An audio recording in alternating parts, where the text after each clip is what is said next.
জাকারিয়া আলাইহিস সালাম নিজের হাতে ঘর বানায় দিলেন বাইতুল মুকাদ্দাসের পূর্ব দিকে একটা জায়গায়।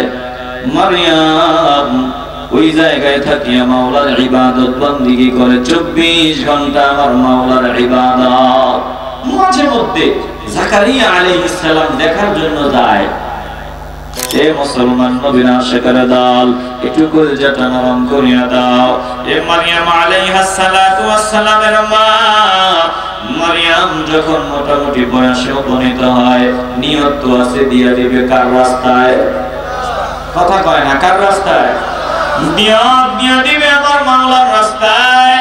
মোটামুটি বয়সে উপনীত হওয়ার পর মারইয়ামকে জাকারিয়া আলাইহিস সালাম, মারইয়াম আলাইহাস সালাতু ওয়াস সালামের খালু বলে, জাকারিয়া বাইতুল মুকাদ্দাসের দায়িত্বে এবার খালুর তত্ত্বাবধানে মারইয়ামকে অর্পণ করিয়া দেয়।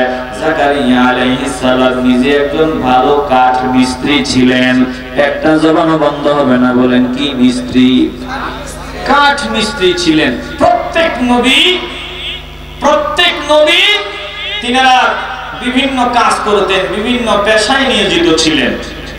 বলে প্রায় নবীরা বকরি চড়াইতেন। কি চড়াইতেন? কথা কয় না। প্রায় নবীরা কি চড়াইতেন? আমার নবীও বকরি চড়াইছেন। কিন্তু দুঃখজনক হলেও সত্য, আজ আমার দেশে নবীর উম্মত বলে ছাগল পালে পাগলে। নাউজুবিল্লাহ কইলে গুনাহ বলি, একটু আওয়াজ দিয়ে বলেন না নাউজুবিল্লাহ। ছাগল পালে পাগলে কথা বলা যাবে? ইসলাম প্রত্যেক কাজকে সম্মান করে। আজ আমরা টুপিওয়ালারা ইমাম সাহেবের দিকে নজর দেন, মসজিদের মুসল্লিদের কাছে ভালো আচরণ পায় না। বলে আমরা পাবলিক সব জায়গায় না পারি, অন্তত দুই জায়গায় ভালো পারি। এক হলো ঘরের বউয়ের সাথে ভালো পারি, আর এক মসজিদের ইমাম সাহেবের সাথে ভালো পারি। কপাল পোড়া ইমাম সাহেবের দুর্বল পাইয়া ইমাম সাহেবের সাথে গিয়ে একটু ভাবসাব দেখায়। আছে না নাই? আরে কথা বলেন, আছে না নাই? এটা আমাদেরও দোষ আছে। আমি চেষ্টা করতেছি ইনশাআল্লাহ। আমাদের প্রত্যেকের একটা পেশা থাকবে, আমরা একটা কাজ করব, ছোট হোক আমরা একটা কাজ করব। আমাদের জীবিকা নির্বাহ হবে ওই কাজটার মাধ্যমে, ওই পেশার মাধ্যমে।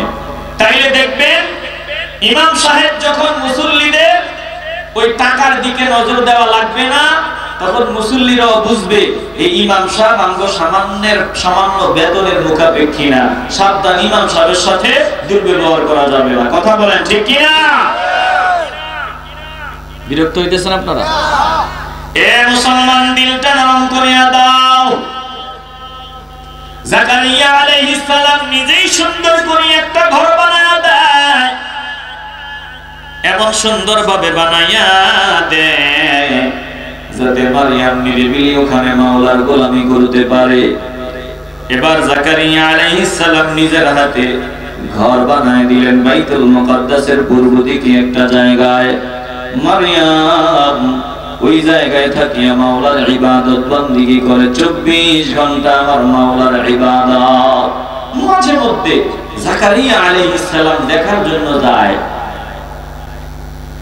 একদিন হঠাৎ নজর করিয়া দেখলেন মারইয়ামের সামনে অমৌসুমী ফল দেখা যায়।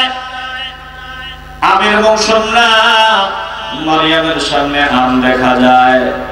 বলে কাঁঠালের মৌসুম না, মারইয়ামের সামনে কাঁঠাল। বিভিন্ন ফল, যেই মৌসুমে যেই ফল নাই ওই মৌসুম বিহীন ফল মারইয়ামের সামনে দেখা যায়। জাকারিয়া আলাইহিস সালাম ডাক দেয়, মারইয়াম ব্যাপার কি? তোমার সামনে মৌসুম ছাড়া ফল দেখা যাইতেছে।